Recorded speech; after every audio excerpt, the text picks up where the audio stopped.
Hello, hello, and welcome back to the Ernest Faison Show. I am excited because I, ladies and gentlemen, to the world, am honored to do a part 2 of my interview with a young man who just so happened to have served in World War II. Please welcome Mr. Castor Salemi. Sir, thank you so much for being here. My pleasure, sir. Yes, our second installment. Yeah. It's amazing. Thank you so much for being here and your time. I know you're such a busy man, and Carol being so gracious with her time. You've come bearing more gifts. Won't you tell the people on the sound of my voice just a little bit about yourself? Well, I'm born on June 14th, 1922, which makes me 104 in a couple of weeks. My goodness. I was born in New York, and actually Manhattan in New York, and then moved shortly to Queensboro, which is a borough of New York, and went to high school in Brooklyn, elite high school at Brooklyn Tech, and then when I graduated high school and worked for Sylvania Corporation. Sylvania, wow. Yeah, and by the way, I was with Sylvania, who became General Telephone, and then became Verizon. So I put, between the three of them, I put in 39 years with them as a senior technical associate. Wow, amazing. You are watching PEG RITV, the Ernest Faison Show. Thank you so much for being here. I'm doing my second installment, part 2, with World War II veteran, Mr. Castor Salemi. He's telling us all things about his life. It's amazing to have him here. His recollection, just his command is amazing. And this uniform, I meant to tell you, is outstanding. And it took my daughter almost a year of trying to reach somebody that had a uniform to sell. And we were helped along the way by many reenactors that appeared in the Museum of American History in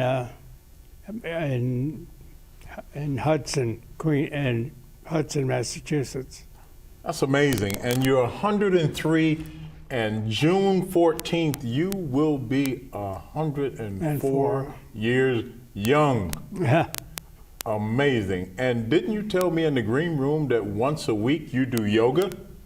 I do. I go to yoga once a week. Oh my God. I go to physical therapy once a week. My command of that, my physical command is that we have to exercise. If we don't, they're going to bury us. That's right. I heard somebody say motion is lotion. Yes. If you don't use it, you'll lose it. And you're doing a fine, exemplary job. It's amazing. You're not in a wheelchair, you walk, and I recalled how this meeting happened. I was down at the VA, and you know, the military teaches you situational awareness. Yeah. I looked and I see, first of all, your hat gave it away, World War II veteran. So already I'm astonished. And you came in through the double doors, and you were so generous with your time. I was like a kid in a candy store. We took a picture. Yes. And God will have it that here is our second amazing interview for the world to watch. It's always my pleasure to be here. Well, I'm honored. I'm humbled. I just want you to know. And ladies and gentlemen, I do want to let you know that PEG RITV has their own website on YouTube. It's PEGRI-TV, and you can catch all of the Ernest Faison shows or all of any show.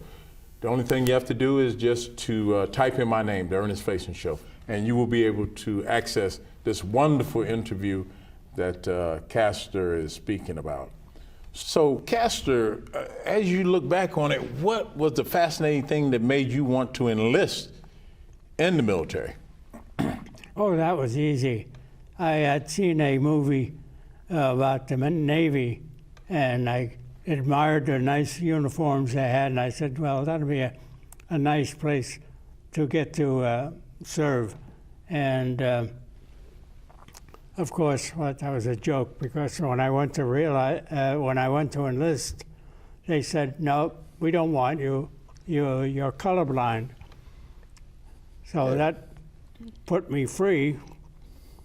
And so I had gotten a job with Sylvania Corporation, and I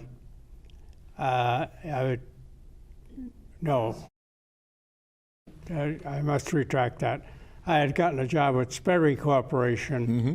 Yeah, so the military, you enlisted. What made you want to do it? Like I say, I was seeing a movie with the Navy. You like the uniforms, and I thought that would be a great place to enlist. And so when I went to enlist, they wouldn't take me. They said I was colorblind. Well, you think about it, all men mostly are colorblind to a degree. That's what they say. Anyway, so that left me free. So I got a job with Sperry Corporation working on the northern bomb sites. And so I became a war worker at that point. So I couldn't do anything else. I couldn't enlist. And then I got my draft call, my draft letter. And that took me to gather all my things together. And I went to Manhattan. I had my physical. And keep that thought right there. You're watching PEG RI TV, the Ernest Faison Show. Ladies and gentlemen, I have a World War II veteran, 103 years young. He goes by the name of Caster Salemi. I do want to let you know that freedom is not free. So all of you people with all of these things that you do, just know it was people like this man who was part of, correct me if I'm wrong, the greatest generation. Who actually implemented things that where we can have our freedoms, et cetera, et cetera. Yes. Had to get that in there. Okay. Anyway, I got on the train. They took us to Camp Upton on Long Island, where they broke us up into groups and put us up on trains. And they took me to Paris, Texas for the physical training. And remember, you and I were in the green room. I was like, Paris, France. No, Paris, Texas. Paris, Texas. Okay. And I spent a year there training before we were then shipped to California. They took away our dark uniforms and issued us khakis, so I knew we were going to a warm place. And we got on a troop ship and set out across the Pacific, not realizing the Pacific is one humongous ocean. Oh my goodness, it's the largest body of water. 31 days before we reached New Guinea. Yes. And in those 31 days, we never saw land. Papua New Guinea. Yes. Mm-hmm. And never saw land. And please tell the people under the sound of my voice. That was that's my original battery flag that my captain gave to me at the end of the war. And that's the original flag I carried all the way through the war. Amazing. Amazing. Artillery, yeah? Yes. Yep. And there were three three guns in the battery, 4 guns in the battery. Right. And we have 3 batteries in the battalion. Okay. So that's 12 cannons. Excellent. And you came bearing so many gifts. That's canteen. That's a canteen. My goodness. And it has a jacket on it, so you can attach to your uniform belt. This stuff is older than me. How many people, first of all, you're watching PEG RI TV, the Ernest Faison Show. I hope you're enjoying this. I'm getting some memorabilia from a World War II veteran. I am privileged enough to hold in my hand this canteen that he had. and that he worked with. And then the ammo pouch, which I do have to let you know there's no live ammo in here. But this is the actual That's the actual ammo pouch, yes. And that's a first aid kit. And the first aid kit, look at these things. You're never going to see these things again unless you go to Smithsonian or somewhere like that. But he's been so gracious to let us view these things on the Ernest Faison Show. Yep. Yeah, where dreams are made. Yes, indeed. And of course, love this hat. The significance of this hat. Like I say, I only had that hat until we reached California before we got on the troop ship. We then got the overseas cap, which I'm wearing now. Yeah, the garrison, we call it. And the most prized possession, and again, this is not loaded, ladies and gentlemen. I'm holding in my hand a 30 cal. 30 caliber carbine. IBM made them, right? IBM made that particular one. IBM made it. How many people get the opportunity to hold this weapon like this? And my understanding is, Mr. Salemi, this has never been fired? It's never been fired. Never been fired. People ask me, how come you never fired it? I said, well, we have 105 cannons. You got What the good big is boy. a little gun? Go JV. Why go JV when you can go varsity, right, Paul? And by the way, we'll give a shout out to Paul. Paul is going to join the Ernest Faison Show. I put Paul to work and want to welcome Paul on to the Ernest Faison Show. We're excited. This is amazing. Yeah. And it's not that heavy either. No, it's very light. It's Very around light. 5 pounds. Yeah, very doable. And it's a 30 cal, right? 30 caliber. Wow. How many people get the opportunity to hold something like this?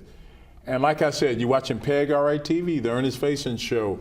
You'll be able to catch this show and all my shows on YouTube at PEGRI-TV.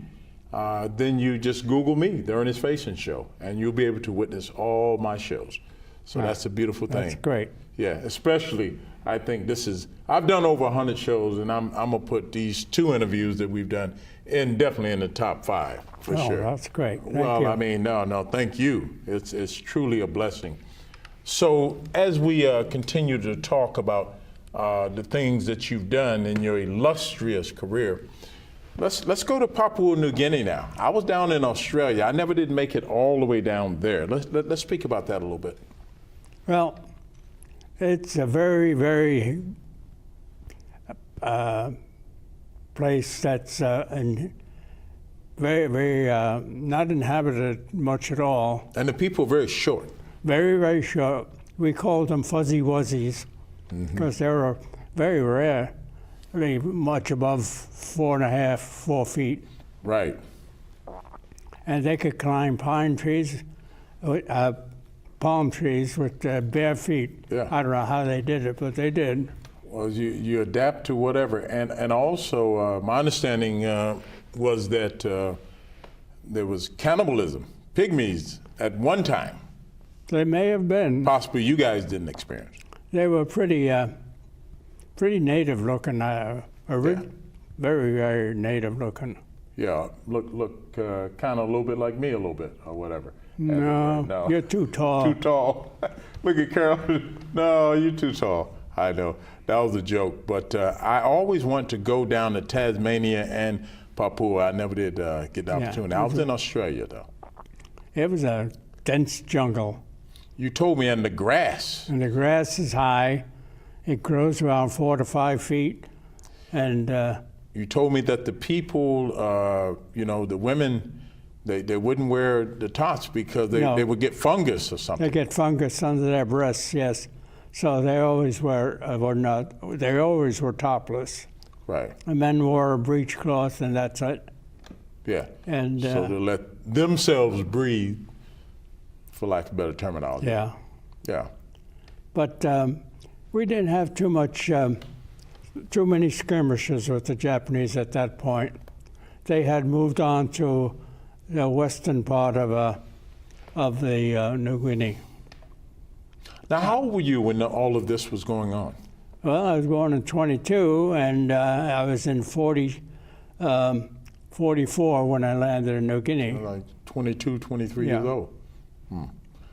I mean, that had to be amazing coming from New York and then down to New Guinea.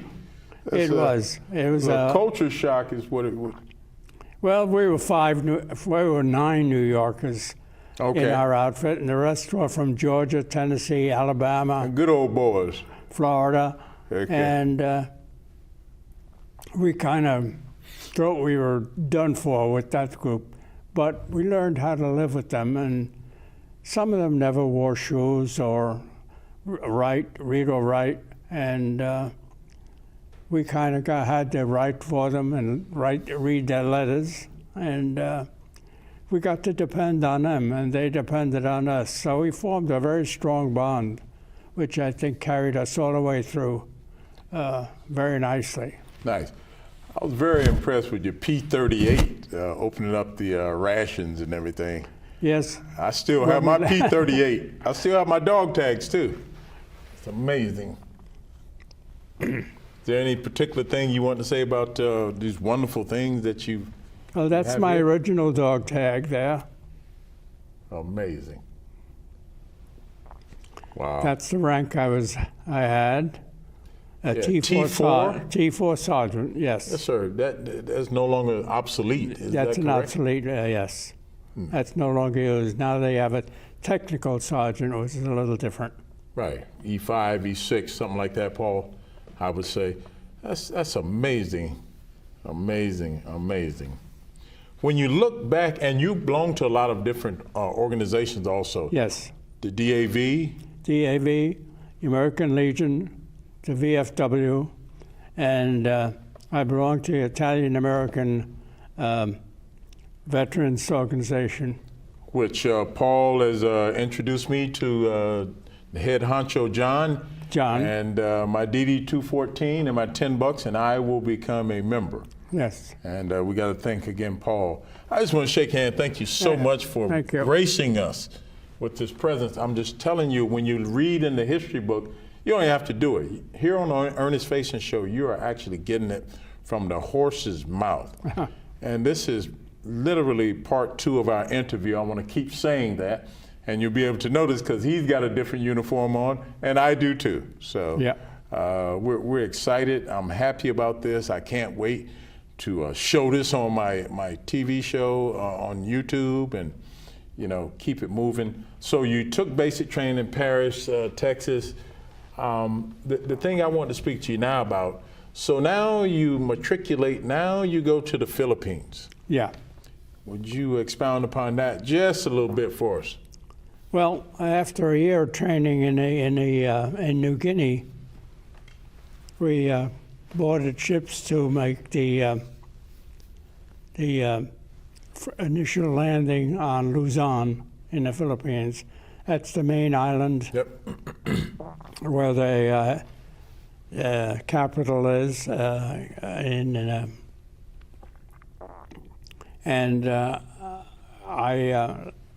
had a truck with all the phone equipment and telephone equipment and radio equipment.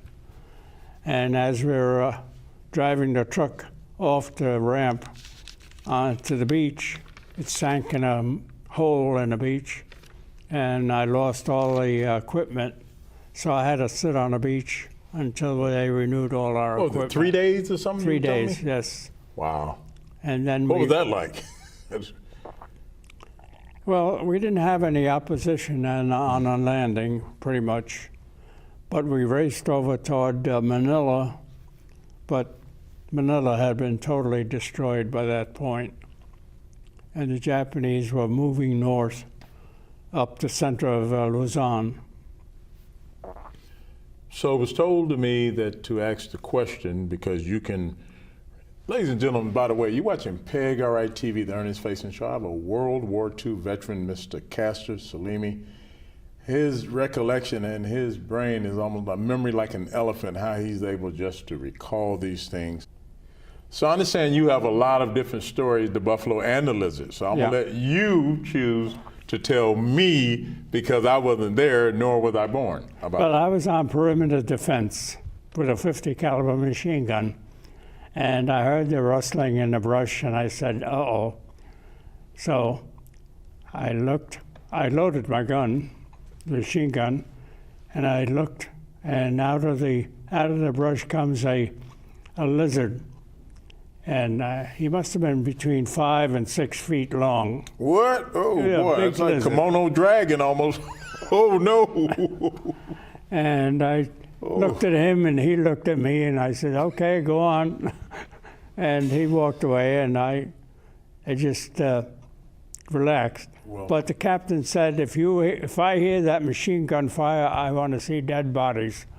And I never did fire that gun. Okay, well, you probably, Mr. Cash, a better man than me. I see a 5 or 6 foot lizard. He's Well- gonna see a bad day. And on another occasion, we were on perimeter defense again, and we hear this rumbling, and all of a sudden a herd of a herd of the water buffalo Okay.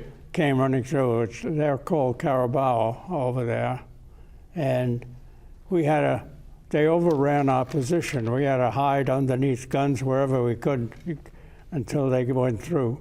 Fortunately, nobody was injured in any way, but that kind of disturbed all our defense. But the Japanese did not take advantage of it. Nice. You're watching PEG RITV, the Ernest Faison Show. I float like a butterfly and I sting like a bee. That man's so bad, he makes medicine sick. I want to be like him when I don't grow up, because apparently something in the water, something you eat. Now, I want to be able to breathe some of that air and be able to get to 103. And then in June 14th, which is in a few weeks, Yep. you got 104 coming up. Yes, I What do. is the secret? Mr. Salemi, everybody wants to know, please. Well, I think primarily it's my genes. My parents came from Sicily, and we always lived on a diet, Mediterranean diet, of fresh vegetables and no processed foods, and very little butter, mostly olive oil. How about garlic? Yeah, but garlic is very good. Oh, absolutely. I know a lot of my Italian friends, garlic and olive oil, for sure. That is amazing. Okay, I want to play some rapid fire with you real quick. Now, back then, I mean, correct me if I'm wrong, you had the sports figures, Max Smelling, Joe DiMaggio. Can you name some of your sports heroes maybe that were during that time? I'm just trying to get people paint a picture of Well, I don't know. you're 103. I mean, I don't know if I can remember the names, but I was like I said, I was at a basketball game. And I didn't get into much sports because my parents had a store that they sold fruits and vegetables at. And after school, I used to have to go there and help out. yeah, and work. Yeah, you were telling me. Well, yeah. So I never did get into Yeah. sports. So how about as we say back in the day, bust a move, dance? Did you ever attend many dances, do any Lindy Hop or the Charleston, the Cha-Cha? If I did, it was mostly after the war. Okay. When we kind of, it was pretty rough on us after the war because we missed the camaraderie. Right. And so whenever we had the opportunity, we would all get together and be at dances and so forth. I'm gonna give you, like I did the last time. By the way, you're watching PEG RITV, the Ernest Faison Show. I'm here with World War II veteran, Mr. Castor Salemi. This is our second interview, and this man has made such an impression upon me, and I'm sure a lot of you. So, sir, I'm gonna give you, like I told you before, about a minute to look in the camera 3 and just express to people what's on your mind, what's going on, anything you'd like to divulge to the world right now. Well, I think that every young man or young woman, particularly right out of high school, should take a period of time in the military.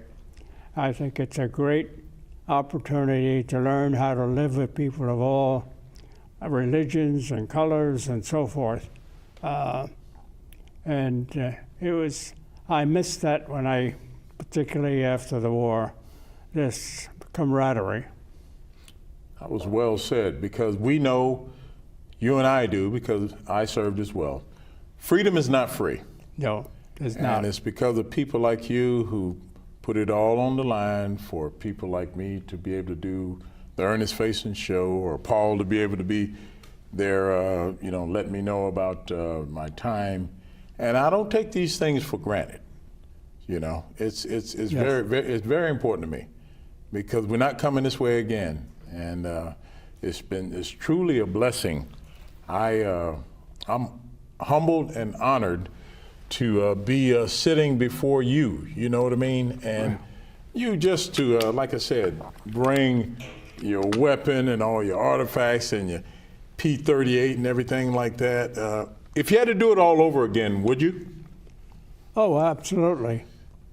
Excellent. Yes, I can never say I regretted that service. I thought I did a great job, and with the help of everybody around me.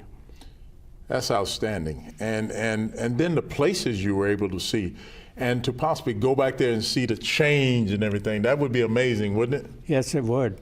Yeah, Carol does a good job of keeping us up on fact finding and everything like that. I mean, you have a really, really good team around you. And just know that this whole thing is going to be on YouTube, PEGRI -TV, the Yes, Ernest please Faison join Show, us. all over the world. How much time do we have there? We got 1 minute. Ladies and gentlemen, you have been watching PEGRI TV. I have the maestro, truly an American hero, Mr. Castor Salemi. He's a World War II veteran. He's 103 years young. June 14th, which is in a few, he will be 104. I'd like to thank him so much for gracing us with his presence. Thank you very much. It's been a blessing. Let it be known that freedom is not free. My name is Ernest Faison, and I approve this message.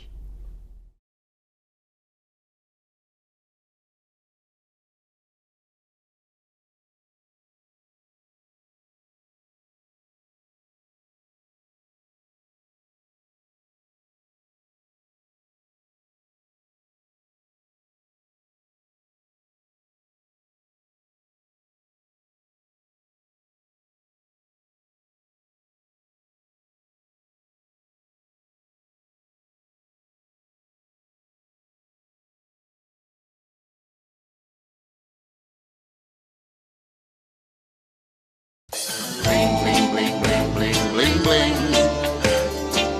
He's a Rastaman doing his thing. You see that bling, bling, bling, bling, bling, bling, bling. Hey, laddie man. Some people have golden diamond rings, driving around with spinning rims, walking down the street in fancy things, but you really don't know anything. They just got bling, bling, bling, bling.